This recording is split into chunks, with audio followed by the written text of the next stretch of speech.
বিদেশে নেওয়ার কথা বলে প্রায় 2 কোটি টাকা হাতিয়ে নেওয়ার অভিযোগ উঠেছে। শুধু তাই নয়, তাদেরকে মিথ্যা অভিযোগে হয়রানি করছে বলে অভিযোগ করছেন গ্রামবাসী। এর প্রতিবাদে একটি মানববন্ধন করছে আজকে গ্রামবাসী। আমরা সরাসরি ভুক্তভোগীদের সঙ্গে যুক্ত হতে চাই এবং জানতে চাই কি হয়েছে, কাদের বিরুদ্ধে অভিযোগ।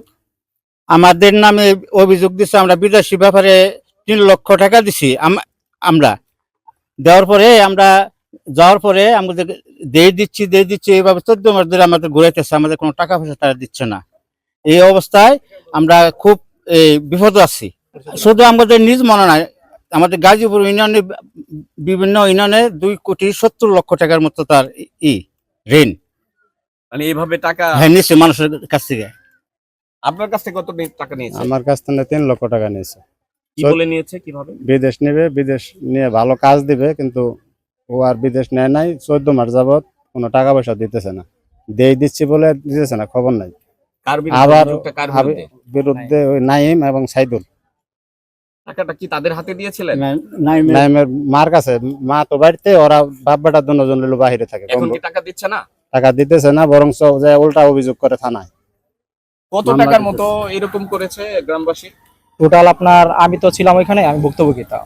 তো আমাদেরকে, আমি যতটুকু হিসাব দিয়েছি, আমাকে মনে করেন 1,70,00,000 টাকা ওর মানে ওইখানে ইনভেস্ট করা আছে। তো এখানে যেসব লোক আপনার যাওয়ার কথা, তাদেরকে কাউকে নিতে পারে নাই। তো এখানে আমার মামা ভুক্তভোগী, তো উনি 3 লাখ টাকা দিয়েছিল আমার সাথেই। তো ওই টাকাগুলো দিতেছে না। এখানে কতজন আছে টাকা দিয়েছে? আরো কেউ আছেন? ওই যে আছে এখানে। কি আপনারও টাকা দিয়েছেন? আমার কাছে বিচার আমার পুতের খাওন দেয় নাই, রুমে ফালিয়ে গেছে, এখন অস্থায় টাকা সমানে গেছে। এখন হে আমার পুলার কাছে বিদেশ নিয়ে গেছে, পাসপোর্ট দেয় না। কালকে পাসপোর্টের কথা ওইটি কইছে, ওই যে ওটাই ও নেই এখানে। আমার পুলারে কয়টি কলে 20,000 টাকা দিয়ে তুই পাসপোর্ট নয় যা। পাসপোর্ট ছাড়া কি আমার বাবা হাঁটবো? না খেয়ে নাই হেনে আটটার উপরে দিচ্ছে, দেয় না পাসপোর্ট। আপনার ছেলের নাম কি? রমজান। আপনারা কি তার সবাই বিচার চান? এই যে দুজনে সবাই বিচার চাই। হ্যাঁ, ওনার বিদেশ নিয়ে সবাই বিচার চাই। সবাই সত্য বিচার চাই। সবাই বিশ্বাস চাই আমরা। আর এই টাকার বিনিময়ে আমার কাকা স্ট্রোক করে 3 তারিখে মারা যায়। অলরেডি একজন মারা গেছে। আমার হাজবেন্ডের টাকার অভিযোগের কারণে আমার শ্বশুর এই কথা বলে শুনে ওই দিন আমরা তাদের বাড়িতে গেলাম, বললো যে টাকা দিব, টাকা দে, কিছু টাকা আমাদের এর কথা বললা। পরে আমার শ্বশুরের সাথে আসছিল, পরে আমার শ্বশুরের কথা শুনে পরে উনি স্ট্রোক করে মারা গেছে ওই 3 তারিখে রাত্রে। ওদের দুজনের বাড়ি কি একই গ্রামে? ওদের প্রচুর শাস্তি চাই,